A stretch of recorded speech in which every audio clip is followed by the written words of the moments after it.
अ, उम्मीद है आप सभी की तैयारी अच्छे से चल रही होगी। और जो प्रश्न हमने दिया था उस प्रश्न को एक बार मैं पढ़ दूं। 1857 की क्रांति में कुंवर सिंह ने अदम्य साहस, वीरता एवं बलिदान का परिचय दिया।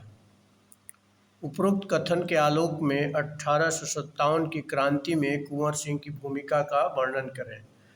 प्रश्न देखने से आपको पता चलता है, एक तो 1857 की क्रांति के बारे में थोड़ा सा परिचय, कुंवर सिंह ने किस प्रकार अदम्य साहस, वीरता और बलिदान का परिचय दिया, इस सारा घटनाक्रम आपको जो है बताना है।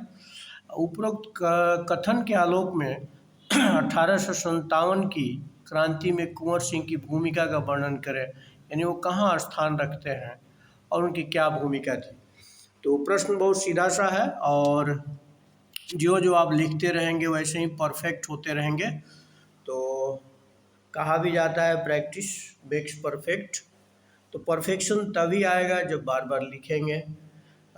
बिना प्रैक्टिस का परफेक्शन नहीं आएगा। और आप ये मान के चलें कि जब प्रैक्टिस करेंगे तो फिर एग्जामिनेशन हॉल में भी आप अच्छे से लिखने के काबिल हो जाएंगे।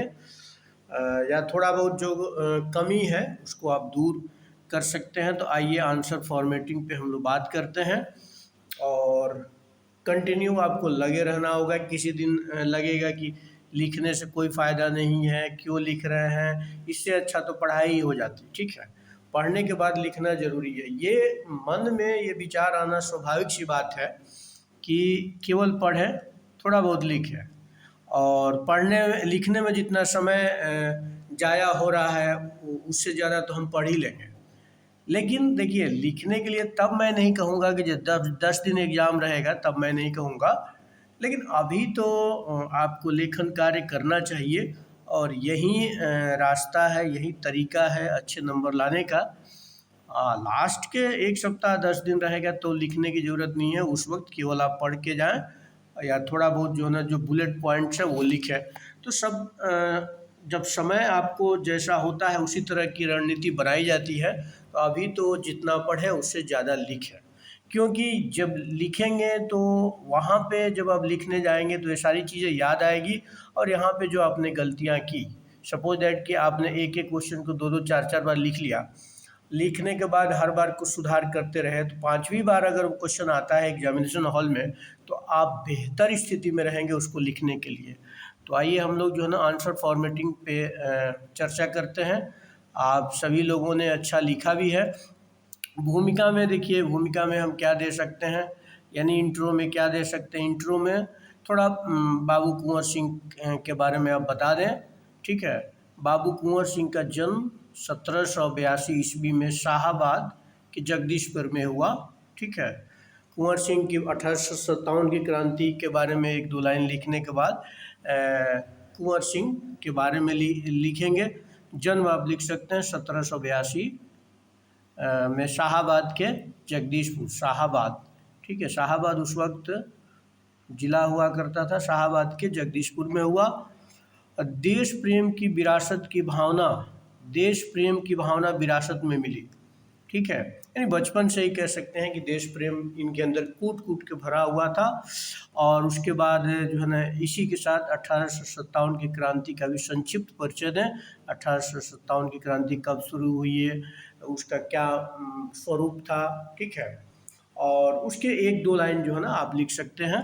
तो संक्षिप्त परिचय आपको देना है यहाँ पे, इंट्रोडक्शन में ही संक्षिप्त परिचय भी दे दें। अब संक्षिप्त परिचय देने के बाद आप यहीं पे दे सकते हैं कि 1857 की क्रांति का व्यापक प्रभाव बाद के स्वतंत्रता संग्राम के आंदोलनों पे पड़ा। ठीक है, आप इसके स्वरूप का भी एक 2 लाइन में बता सकते हैं। ठीक है, कि ये राष्ट्रवादी राष्ट्रीय आंदोलन था। ठीक है, स्वतंत्रता संग्राम था या नहीं था, 1-2 लाइन। और मध्यम मार्ग अपना सकते हैं। मध्यम मार्ग का मतलब है कि कहीं कहीं पे ये जन समर्थन भी हासिल था, तो कई जगह जन विद्रोह भी इसको देखा जा सकता है। आम जनता का भी समर्थन था, जिसमें शाहाबाद और अवध का एरिया जो है वहाँ जन समर्थन भी था। तो बिल्कुल ऐसा नहीं कहा जा सकता कि नहीं, ये राष्ट्रीयता की भावना से या आपको स्वतंत्रता संग्राम की भावना से अछूता था, ऐसा नहीं था। लेकिन हाँ, बिल्कुल ये कह सकते हैं कि ये स्वतंत्रता संग्राम नहीं था। लेकिन कई जगह पे जन विद्रोह हुआ और जन समर्थन जो इसके आंदोलनकारी थे उनको जन समर्थन मिला था, जिसमें बाबू कुंवर सिंह एक महत्वपूर्ण व्यक्ति थे जिनको शाहाबाद के क्षेत्र में जन समर्थन मिला था। बिहार में 1857 की क्रांति की शुरुआत 12 जून 1857 को देवघर के रोहिणी गांव से हुई। एक परिचय देने के क्रम में आप बता सकते हैं कि 1857 की क्रांति बिहार में कहाँ से शुरू हुई। तो 1857 की क्रांति 12 जून 1857 को देवघर झारखंड में आज है, देवघर के रोहिणी गांव से हुई। पटना में पीर अली द्वारा विद्रोह, इसका भी आप जिक्र करेंगे। एक दुकानदार थे जिन्होंने पटना में सबसे पहले विद्रोह किया था। और 25 जुलाई 1857 को दानापुर छावनी में विद्रोह हुआ है। ठीक है, तो ये क्रम है। इस क्रम को आप बता सकते हैं ये कैसे क्रम है। ठीक है, 1 2 3 इस तरह की घटनाएं आप बता सकते हैं। बिहार में 1857 की क्रांति कैसे शुरुआत हुई। 12 जून 1857 को देवघर के रोहिणी गांव से इसकी शुरुआत होती है।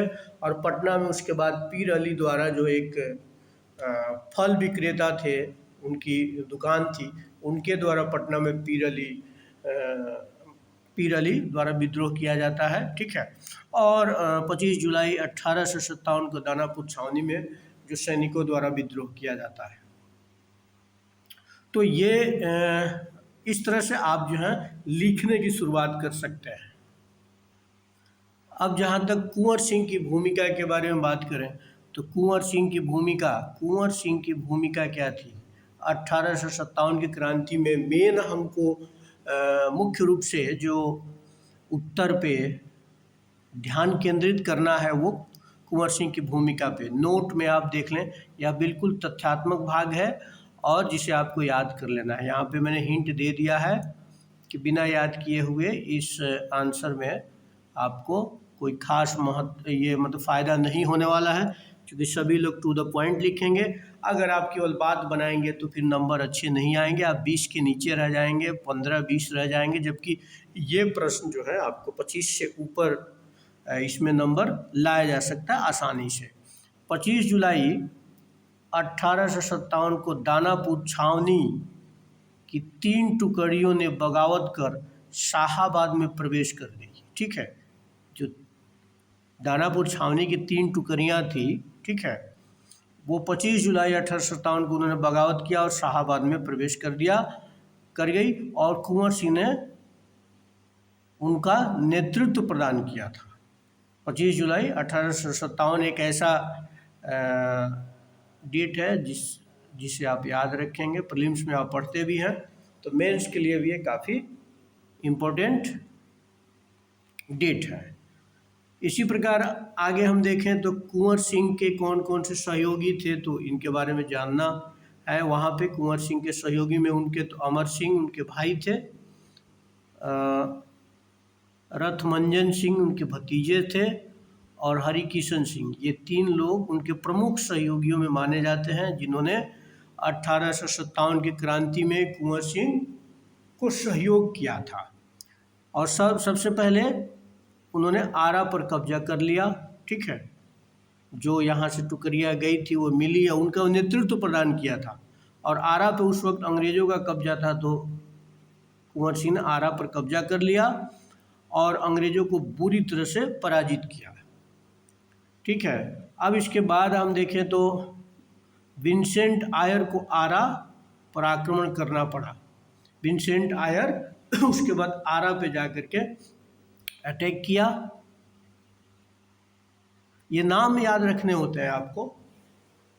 विंसेंट आयर ने जब आरा पर वीर कुंवर सिंह का कब्जा हो गया तो फिर विंसेंट आयर द्वारा आरा पर आक्रमण किया गया और 2-3 अगस्त 2-3 अगस्त को घमासान युद्ध हुआ विंसेंट आयर और कुंवर सिंह के बीच।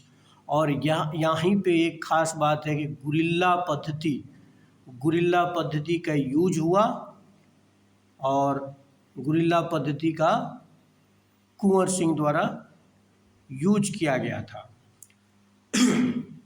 और कुंवर सिंह को आरा छोड़ना पड़ा, क्योंकि भीषण लड़ाई हुई लेकिन कुंवर सिंह को आरा छोड़ देना पड़ा और आयर जगदीशपुर पहुंच गया। ठीक है, तो आप देखिए इस लड़ाई का वर्णन कर सकते हैं कि आरा पर वीर कुंवर सिंह का पहले कब्जा होता है, फिर विंसेंट आयर जाता है, उसके बाद 2-3 अगस्त को युद्ध होता है, कुंवर सिंह को आरा छोड़ना पड़ता है और जो विंसेंट आयर था वो जगदीशपुर भी पहुंच जाता है।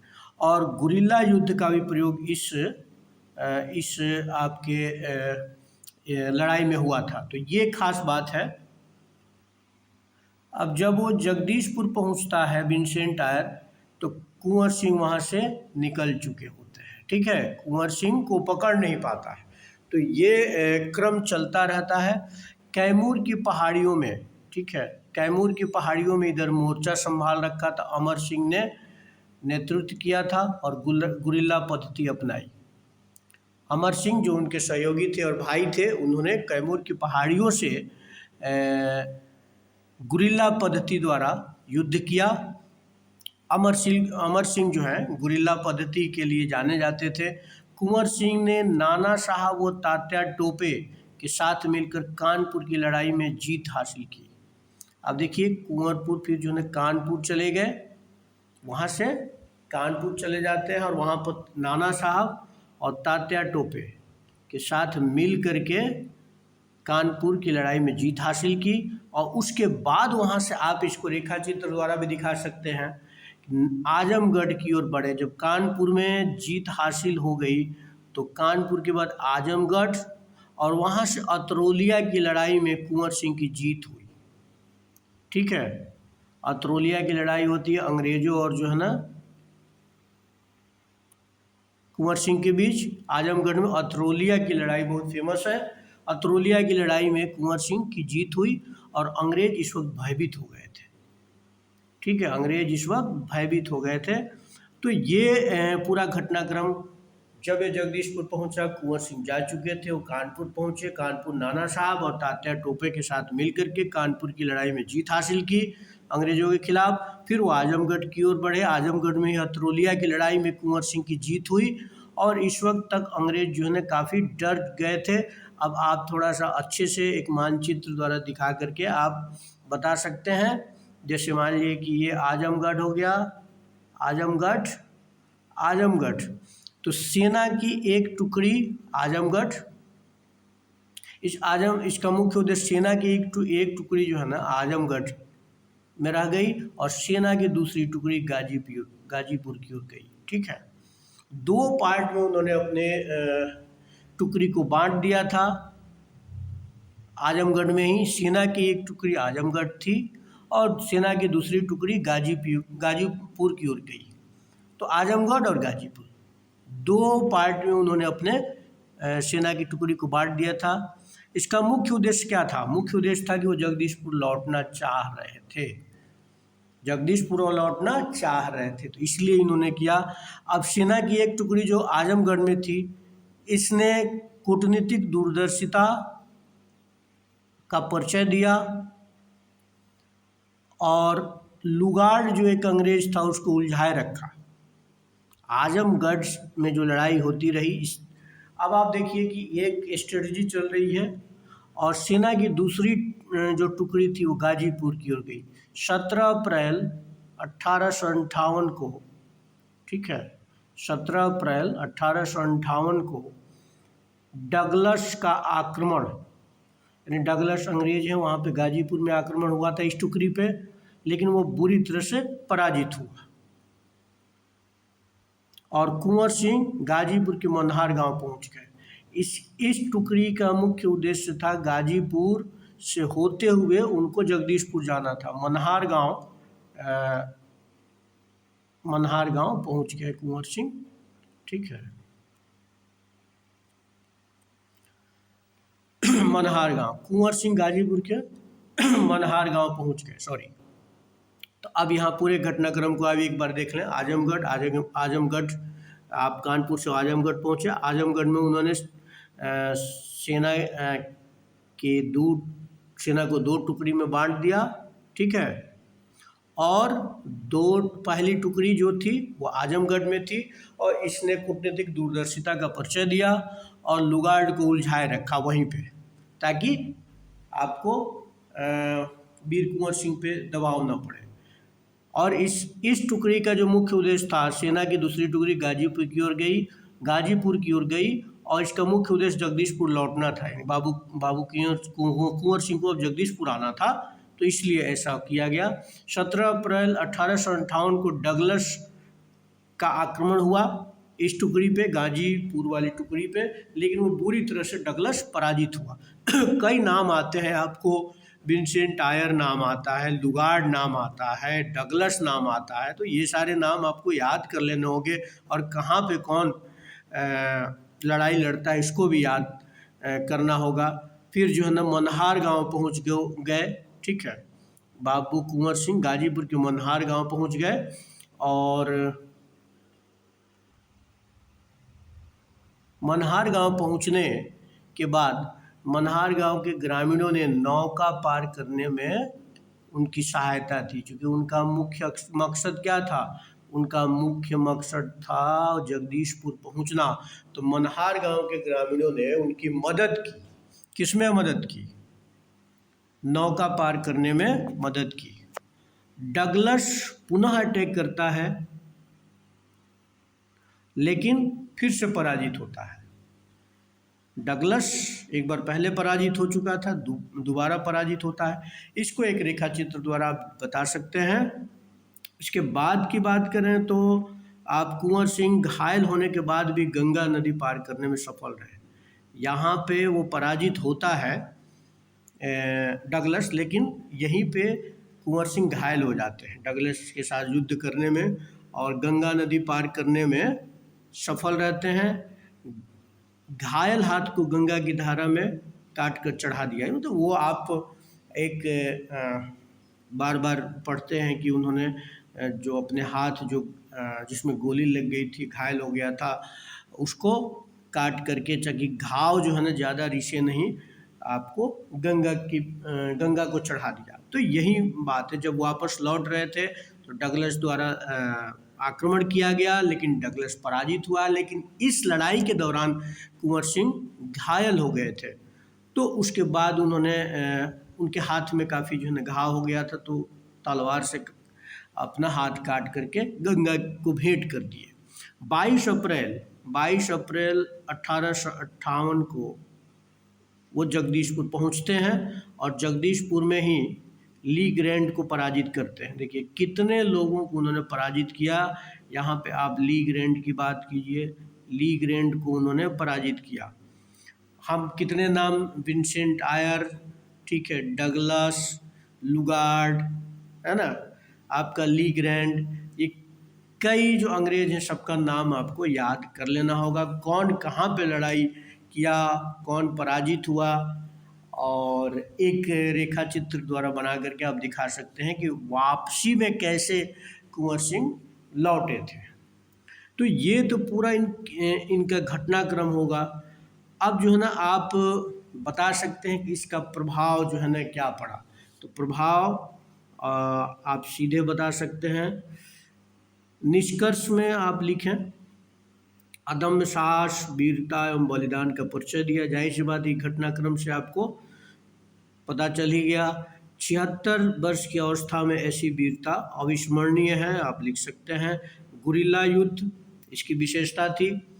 आपके बाबू कुंवर सिंह के लड़ाई की गुरिल्ला युद्ध इसकी विशेषता थी, जिसमें उनके भाई अमर सिंह ने सहयोग किया। जनता का यहाँ सहयोग मिला, ठीक है। 1857 क्रांति में बहुत कम ऐसी जगहों पे जनता का सहयोग मिला, लेकिन यहाँ मिला। शाहाबाद का जो क्षेत्र था, अब देख लें, आजमगढ़ में मिला आपको, गाजीपुर के मनहार गांव में मिला, जगदीशपुर में मिला, आरा में मिला। सब जगह जनता का समर्थन था, यानी जन समर्थन था। उन्हें अंग्रेजी मंशा की जानकारी थी, ठीक है, कि अंग्रेज क्या चाहते हैं। वो एक तरह से भविष्य दृष्टा भी थे, यानी उनको पता था कि ये अंग्रेज जो है ना आगे चल करके पूरे भारत पे जो है ना एक उपनिवेश क्रिएट करना चाहते हैं, भारत को कब्जे में रखना चाहते हैं। तो कहा जाता है कि उनको भविष्य का पता चल गया था, अंग्रेजों की क्या मंशा थी इसका पता था, और कुशल रणनीतिकार थे, आप देख ही चुके हैं। बाद में राष्ट्रीय आंदोलन को प्रेरणा बाबू कुंवर सिंह के घटनाक्रम या इनके जो है बलिदान, इनके अदम्य साहस और वीरता से बाद के क्रांतिकारियों ने, चाहे वो गरम दल हो या बाद के क्रांतिकारियों ने, स्वतंत्रता संग्राम में जिन्होंने भाग लिया, उन्होंने 1857 की क्रांति को कोट किया और उसे भारत के प्रथम स्वतंत्रता संग्राम के रूप में माना और आज़ादी की पहली लड़ाई माना। और बाबू कुंवर सिंह के योगदान और 1857 की क्रांति के कारण जितने भी क्रांतिकारी थे जो स्वतंत्रता संग्राम में बाद के चरणों में जिन्होंने भूमिका निभाई, उनका मनोबल ऊंचा रहा और उसको एक एग्जाम्पल के तौर पे, उदाहरण के तौर पे पेश करते रहे। तो निष्कर्ष में ये सारी चीज़ें आप लिख सकते हैं, आज तक ज़रूर जोड़ सकते हैं कि आज भी जो है ना बाबू कुंवर सिंह की जो लिगेसी है आज भी कायम है, और आज भी जो है ना जितने भी कह सकते हैं कि जो लोग हैं वो आज भी उनकी वीरता और अदम्य साहस को एक उदाहरण के तौर पे देखते हैं कि जब 80 साल का जो है ना एक व्यक्ति जब इतनी वीरता के साथ अंग्रेज़ों के साथ लड़ा, यानी ईस्ट इंडिया कंपनी के साथ लड़ा, तो ये एक अपने आप में जो है ना वीरता का और अदम्य साहस का उदाहरण है। तो इस तरह से आप निष्कर्ष दे सकते हैं और इसमें अन्य चीज़ें भी आप जोड़ सकते हैं। मुझे लगता है कि इसके आधार पे आप एक अच्छा आंसर लिख सकते हैं। बहुत बहुत धन्यवाद। सभी लोग पढ़ते रहिए और अपने दोस्त और मित्र जो इस बार मेंस दे रहे हैं उनको आप शेयर करें, ताकि ज़्यादा से ज़्यादा लोग भी इसका फ़ायदा उठा सकें और इसके आधार पे एक फॉर्मेटिंग कर सकें और अपने आंसर को में सुधार कर सकें। बहुत बहुत धन्यवाद।